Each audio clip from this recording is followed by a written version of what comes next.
Wah, keren sekali ya. Jos. Mantap sekali. Keren ya.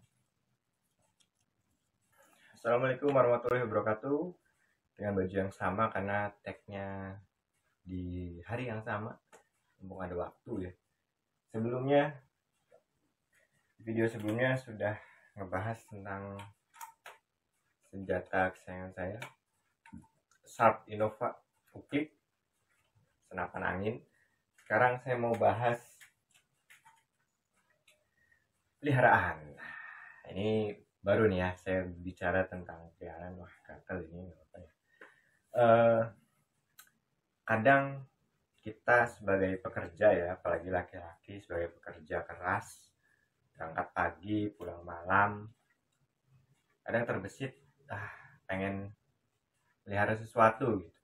Nah, sesuatu yang perawatannya mudah, ngasih makannya gampang, nggak cepat mati, aman, tidak berbahaya. Apa ya kira-kira ya? Nah, pilihan yang tepat menurut saya adalah reptil. Kenapa reptil? Karena reptil itu tangguh, diberi makannya juga bisa selang sehari, bahkan kalau kura-kura bisa beberapa hari ya, bisa sampai 1 minggu. Misalkan ada keadaan terdesak, kita harus meninggalkan hewan peliharaan kita, aman ya. Nah, sekarang saya mau bahas tentang reptil yang cocok untuk pemula, cocok untuk pekerja yang pagi pergi pulang malam. Ya, betul sekali. Jawabannya adalah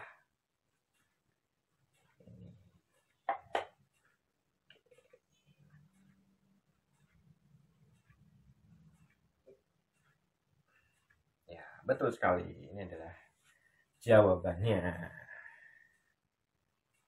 Oke, kita cek dulu kenapa belum ini ya. Set. Nah, say hello to my leopard gecko. Oke, ini adalah reptil yang saya bilang cocok untuk pemula ya. Cocok banget ini. Kita akan bahas lebih lanjut tentang leopard gecko. Ini adalah leopard gecko saya. Ini umurnya kira-kira berapa ya? 8 ya. Dia 6 bulan kali ya. 6 bulan kalau nggak salah saya beli Oktober. Dia akhirnya tuh Oktober, November, Desember, Januari.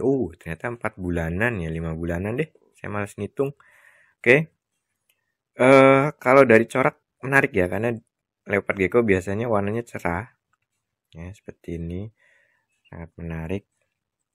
Dan untuk warna ini bisa kalian pilih. Bisa banyak macamnya. Nah, oke, silakan saya turunkan dulu leopard gecko ini. Oke, baik. Kita langsung bahas saja. Pertama, kenapa cocok untuk pemula? Pertama, kandangnya mudah. Kandangnya mudah sekali. Yang kalian perlukan adalah kontainer box plastik yang punya tutup, karena dia bisa manjat ya. Kemudian dialaskan dengan kertas saja, karena kalau pasir itu kurang nyaman kalau menurut saya. Dibersihkannya agak sulit. Terus leopard gecko itu dia punya defecatorium, artinya dia kalau buang kotoran itu di tempat itu aja gitu. Kalau gecko saya ini di pojok sini mungkin bisa kita lihat dikitnya, ini baru dibersihkan tapi ada. Nah, ini dia. Nah, dia di pojok sini tempat pupnya. Jadi dia kalau pup pasti di situ gitu. Jadi kalau pakai kertas enak, kalau pakai pasir dia di mana-mana. Kalau di kertas gini kan dia pasti di situ gitu. Jadi bisa dibuang dulu, jadi bisa lebih lama.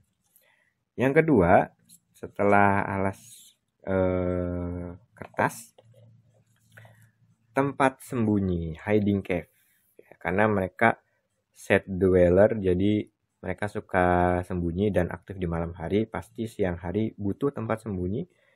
Mudah ini pakai mangkok plastik. Mangkok plastik yang saya beri coakan ya istilahnya, coakan. Kemudian sudah, kalau saya tempatkan di sini, ya lama-kelamaan dia akan masuk sendiri. Mudah sekali. Ya. Nah, mana ya? Oke, kita sambil bicara aja deh. Oke, setelah hiding cave, yang diperlukan selanjutnya adalah minum, tentu saja ya, karena mau reptil, mau mamalia, mau burung, tetap butuh minum. Ada tuh. Nah, dia pasti mencari tempat yang gelap. Oke, nah ini saya tempatkan di sini. Minum jangan lupa, karena walaupun dia berasal dari gurun, tapi tetap dia butuh minum ya. Kita sediakan saja cukup, nanti dia makan sendiri. Dia minum sendiri. Nah, selain itu, kenapa cocok untuk pemula? Seperti yang tadi bisa dilihat, saya memegang dengan aman gitu. Ya, dia jarang sekali ada kasus gecko yang menggigit, aman. Sampai ponakan saya saja kelas 1 SD itu berani megang. Temennya punya 2 gecko. Saya pamannya punya 1 gecko, aman ya. Nah, yang penting di sini adalah jangan memegangnya itu jangan salah gitu. Jadi kalau kita mau megang, mau handling, harus pelan-pelan ya, pelan-pelan. Seperti memegang reptil pada umumnya, pelan-pelan, tidak usah terburu-buru. Karena kalau terburu-buru itu mereka menganggap kita itu sebagai makhluk pemangsa gitu. Dan mereka menjadi mangsa. Ya santai aja seperti ini. Nah ini dia. Tapi karena mereka ini hewan bukan arboreal ya, tapi terestrial. Jadi memang tidak terlalu nyaman kalau kita angkat. Jadi kita biarkan saja seperti ini. Nah, oke. Terus kenapa cocok untuk pekerja? Karena gecko ini aktifnya di malam hari gitu. Jadi kalau kita mau nonton atau main sama dia, ya pas pulang kerja kita liatin, dia suka keluar nyari makanan. Terus kalau pagi sampai siang sore kan kita kerja gitu ya. Jadi ya udah kita nggak usah ngurus gitu, ngurusnya pas pulang atau ngasih makan atau apa gitu ya. Nah, terus nyambung dari situ, reptil itu butuh yang namanya vitamin D3. Kebanyakan reptil dapat vitamin D3 itu dari sinar matahari, tapi gecko ini dia tidak dapat dari situ ya. Jadi nggak boleh dijemur seperti reptil kebanyakan karena UVB-nya malah ngerusak matanya gitu, bisa buta. Jadi lebih baik kita supply dari suplemen makanan. Nah, nanti kita lanjut ke bagian makanan. Ya, tadi kita lanjut untuk bicara makanan, nyambung ke vitamin D3. Makanya nanti sebelum beli gecko untuk dipelihara, kalian harus siapkan dulu yang namanya, nah ini dia, kalsium. Pastikan dia mengandung D3 juga. Jadi jangan cuma kalsium, tapi ada D3-nya. Karena itu yang dia butuhkan agar sehat gitu. Jadi meminimalisir kena penyakit namanya MBD. Nah, caranya adalah mudah sekali. Caranya misalkan, nah ini saya memberi makan dengan kecoa. Aduh, nggak bahaya tah. Nah, kecoanya ini kecoa khusus. Ini kecoa bukan kecoa rumahan yang saya ambil sendiri dari got, bukan. Tapi ini kecoa dubia sama kecoa turkis. Caranya si kecoa dibaluri. Nah, ini ya. Dibaluri kemudian kita beri makan. Bisa digeletakin tapi nah ini ya. Kita coba lihat. Nah,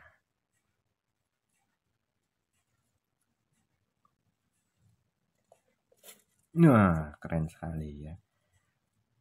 Keren sekali. Oke, lagi misalkan ini ya. Kecoa dubia, masih kecoa dubia. Caranya mudah, tinggal ya kita lapisi saja sampai ada tuh.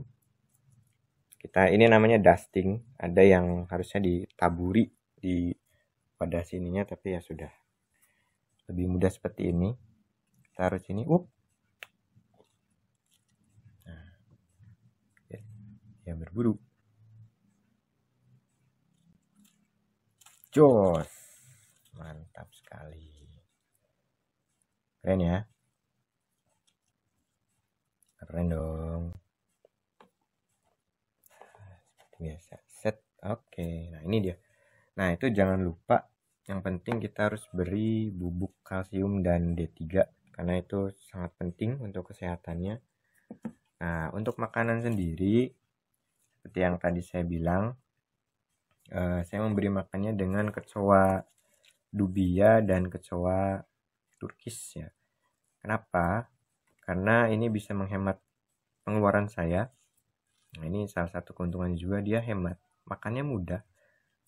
Sebenarnya bisa beli ulat Hongkong atau jangkrik, tapi ulat Hongkong sama jangkrik itu tidak bertahan lama. Jangkrik cepat mati, ulat Hongkong kalau udah jadi kumbangnya nggak bisa dikasih makan lagi ke si gecko. Terus kalau misalkan kecoa ini bisa saya ternak. Nah, lihat.